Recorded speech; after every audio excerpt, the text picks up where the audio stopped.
अस्सलाम वालेकुम दोस्तों, welcome to my channel digital facility. दोस्तों, इस वीडियो में हम जानेंगे आज के सऊदी रियाल के exchange rate Pakistan, India, Bangladesh और नेपाल के लिए कि आज आपको सऊदी अरब की मुख्तलिफ बैंकों से एक रियाल ट्रांसफ़र करने पर क्या रेट मिलेगा। तो फ्रेंड, वीडियो को लास्ट तक देखिएगा ताकि आपको पता चल सके कि कौन सी बैंक आज सबसे अच्छा रेट दे रही है। और फ्रेंड, डेली बेस पे सऊदी रियाल की लेटेस्ट इन्फॉर्मेशन जानने के लिए चैनल को सब्सक्राइब कर दें और साथ में बेल आइकन को ऑल पे सेलेक्ट कर दें और फ्रेंड साथ ही साथ वीडियो को लाइक भी कर दें। तो फ्रेंड, चलते हैं वीडियो की जानब और देखते हैं वेस्टर्न यूनियन के रेट जो कि पाकिस्तान के लिए दे रहा है 75 रुपये 86 पैसे, इंडिया के लिए 21 रुपये 70 पैसे, बांग्लादेश 28 टका 64 पैसे और नेपाल के लिए रेट होगा 35 रुपये 04 पैसे। तो फ्रेंड, बात करें STC पे की तो पाकिस्तान के लिए दे रहा है 75 रुपये 48 पैसे, इंडिया के लिए 21 रुपये 57 पैसे, बांग्लादेश 28 टका 51 पैसे और नेपाल के लिए रेट होगा 34 रुपये 94 पैसे। फ्रेंड, टेली मनी आज पाकिस्तान के लिए दे रहा है 75 रुपये 40 पैसे, इंडिया के लिए 21 रुपये 69 पैसे,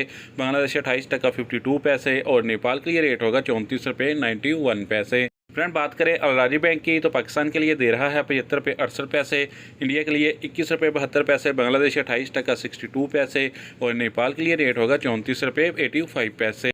फ्रेंड, UR पे आज पाकिस्तान के लिए दे रहा है 75 रुपये 48 पैसे, इंडिया के लिए 21 रुपये 57 पैसे, बांग्लादेश 28 टका 73 पैसे और नेपाल के लिए रेट होगा 34 रुपये 94 पैसे। फ्रेंड, बात करें फौरी बैंक की तो पाकिस्तान के लिए दे रहा है 75 रुपये 85 पैसे, इंडिया के लिए 21 रुपये 69 पैसे, बांग्लादेश 28 टका 64 पैसे और नेपाल के लिए रेट होगा 34 रुपये 84 पैसे। फ्रेंड, इंजाज बैंक आज पाकिस्तान के लिए दे रहा है 75 रुपये 76 पैसे, इंडिया के लिए 21 रुपये 71 पैसे, बांग्लादेश 28 टका 68 पैसे और नेपाल के लिए रेट होगा 34 रुपये 86 पैसे। तो फ्रेंड, लास्ट में जानते हैं SNB क्विक पे के रेट जो कि पाकिस्तान के लिए एक रियाल का दे रहा है 75 रुपये 30 पैसे, इंडिया के लिए 21 रुपये 56 पैसे, बांग्लादेश 28 टका 56 पैसे और नेपाल के लिए रेट होगा 34 रुपये 72 पैसे। तो फ्रेंड, ये थे आज के सऊदी रियाल के लेटेस्ट एक्सचेंज